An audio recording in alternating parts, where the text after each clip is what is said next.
This could be game. Oh, the rocket hits over the shoulder of Boy. They're going to keep going. Kiwi Kid's going down.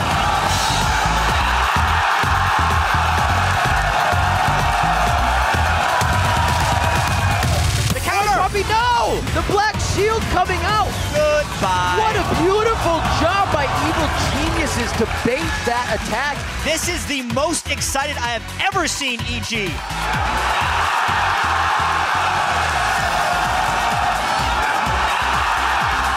They didn't realize TSM was ready for a fight. TSM is going very low. The area of effect damage coming in huge from Ackerman.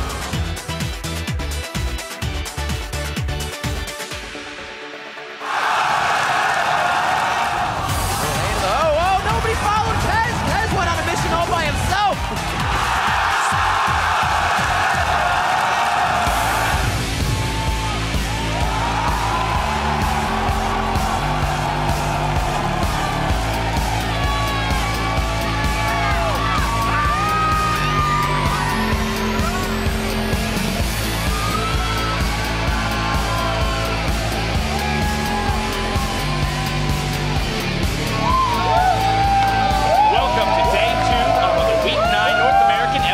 Coverage. We've got a packed house as we bring you more summer split action from our studios here in Los Angeles. We've assembled here at the desk like a trinity force of league enthusiasts ready to drop tons of knowledge on you.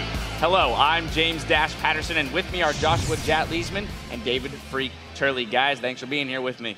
That's freaking awesome. I love it. All right, let's talk about the leaders. LMQ, riding a 5-game winning streak. They methodically took apart TSM yesterday. What is the ceiling for this team, Jat? It's really hard to say because, honestly, I didn't expect them to be the #1 team in North America with a chance of opening up a 2-game lead after the game against COG this week. I think the biggest holder back of them could have been their over-aggression, their ability to contain that, and they've actually done that extremely well. So ceiling is definitely Worlds for them, maybe success at Worlds. Yeah, honestly, LMQ just looked phenomenal. I thought maybe they would start falling off midway through the split because other teams would start catching up with their roster changes. But LMQ keep finding ways to innovate their own play style, keep playing this aggressive style. And even though they've just stayed this group of 5, they've just gotten stronger and stronger and stronger. And I think they are the #1 team to stay throughout the split. Well, they have a big test today as they take on CLG. Now, if they win, they could become the first team to own the top spot with a 2-game cushion. Yeah, which would be a little bit strange for this split in the North American LCS. I mean, we haven't had the team, as you say. I do actually think CLG will hold an edge in this next game, only because I think they're going to be really heavily prepared after that defeat they had to EG yesterday, which was somewhat based on really poor pick and ban by CLG. And if we're following the Counter Logic Gaming storyline, it would be to beat LMQ and create another tie for first. All right, now if we take a look at the other end of the spectrum, Dignitas is on a 5-game losing streak. Now, it's nothing new for this team to slide. It's happened to them in the past. Yeah. What do you think they need to do to pull themselves out of this funk? Well, so there's 2 things I want to bring out. So one is I think stats could lie a little bit. So they went 2-2 in Super Week. They just happened to lose the last 2 games. So that is part of the the loss streak. Last week they went 0-2 to CLG and LMQ, which like you can forgive any team for. They're the top 2 teams in the league right now. Okay, yes, they had a bad game against Curse. Yes, this all means a 5-game losing streak. But they're still this really strong team that just once in a while makes a really dumb choice and loses a game they shouldn't. But they're still very good.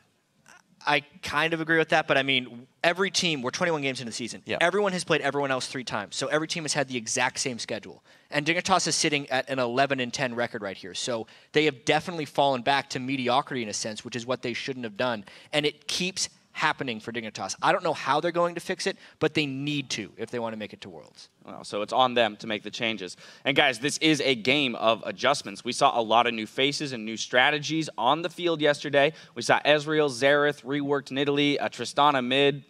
Talk to me. Yeah, this was a really cool yesterday that we had, mainly because it was the same patch we've played on 2 weeks in a row, but it wasn't until yesterday that we saw the main forms of innovation by North America here. And I think it's just speaking to how it does take time to adapt to changes, and we've had so much stuff change. Jungle itemization, AD carry itemization, and teams are really starting to learn how to counter each other, and we might actually be seeing an actual growth and evolution of our metagame. Yeah, we're finally seeing something that I think is an actual adaptation to the metagame. People keep using the term metagame, I feel like in the wrong way a lot of the time. Like adapting to a metagame is saying, here's what the game is around me. I'll play in a certain way that capitalizes on this. So I'll use LMQ as an example, as an Ezreal pick at being an adaptation to the metagame. Because Ezreal works really well alongside Twisted Fate, because he can participate in a Destiny gold card, right? He can show up and at least do his ultimate and do something there as Ezreal. TF is a popular contested pick, so LMQ will pick this champion to deny it. So they know, okay, TF is a common champion now to be in our pools because it's a denied pick. So if we play a lot of Ezreal, we know it's going to go along with a commonly picked champion for us. And that's a really cool adaptation to the metagame. All right. Well, let's take a look at a hashtag with a life of its own in the LCS Big Plays. Up first from EG's Upset versus CLG, at S Suppress writes, Crepo the God. That Destiny turnaround really opened up the map and the game for EG. Let's take a look. Not the case here. And they're going for it. Oh, Void Puppy, no! Oh, he gets it. The black shield coming out. Goodbye. What a beautiful job by Evil Geniuses to bait that attack in. They're able to get the kill onto that one, and EG is just running rampant right now.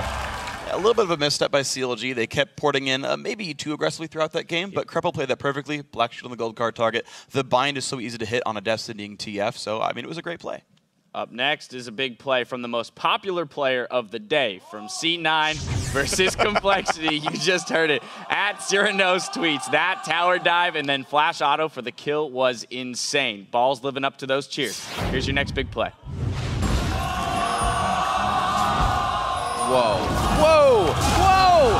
Straight under the turret. Tries the 1v1 again. Gonna throw it on his shoulder. Oh, he gets the auto attack and it just floats along. So this is what that new Nidalee looks like, huh?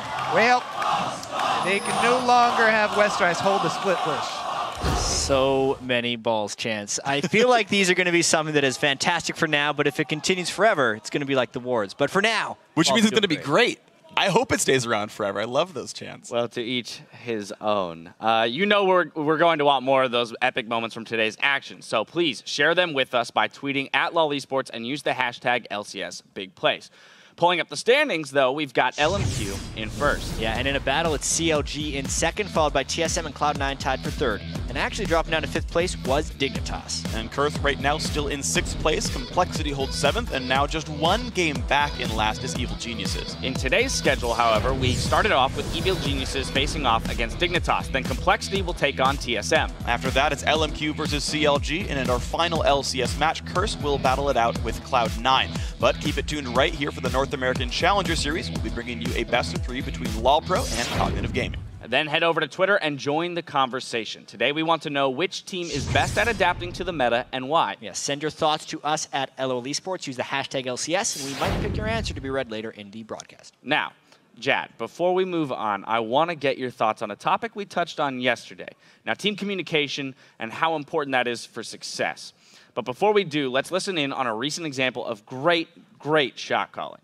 After your next gank, you should probably come top. Yeah, that's why I said make sure you can follow with the 80k. Otherwise, you should just come top. This is getting rather terrifying up here. Just throwing that out there, guys. Chad's lane is ridiculous. Did she leave? Hey, man, I'm holding on up here. You guys just gotta stop sucking.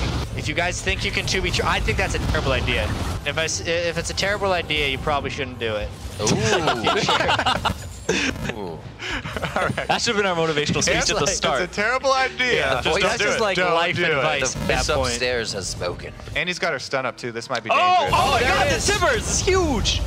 Whoa! Chad's a god! The hell away from Chad is a god! All right, Zyrene, Oh my god! All right, so guys, hold on. Me and Freak will be in, me and Kobe will be in the top and the bottom lanes. The other 3 push up the middle so they can't wombo all 5 of us at once. All right. Great. Hopefully they come out and fight one of us while we're at the other guys, and then the minions expose their nexus. Let's go, boys! Good plan. I kind of want blue buff. By the way, can I get a No! That wasn't in your plan, Chad, but I really... No, Kobe, you can't get blue buff. Oh, okay, you're allowed blue buff. Oh, okay, Chad. Hey, if someone's gonna deviate, we all have to deviate. If I'm getting It's one... dragon time. I'm getting red then, let's go. No, please no. We got him on the run, boys! Let's go! Woo! We got him on the run! Not only can we yell in mics, we can click mics! Yeah! Today is our day. So, Jet, when you look at the great military, a quick round of applause there for you.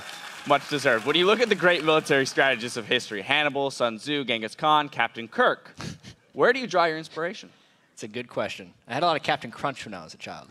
That was pretty good. There it is. You heard it here first, kids. Captain Crunch. It's a breakfast of leaders and champions and all those things. Now, Freak, the question for you is, as his teammate, did it ever occur to you to actually help the guy? Well, I'm an AD carry. My job is to stay bottom lane and push turrets, which I did. So I did everything I possibly could have to help Jat. That's a very singular mindset. Yeah, he died a couple times in a 2v2. I blame Riv.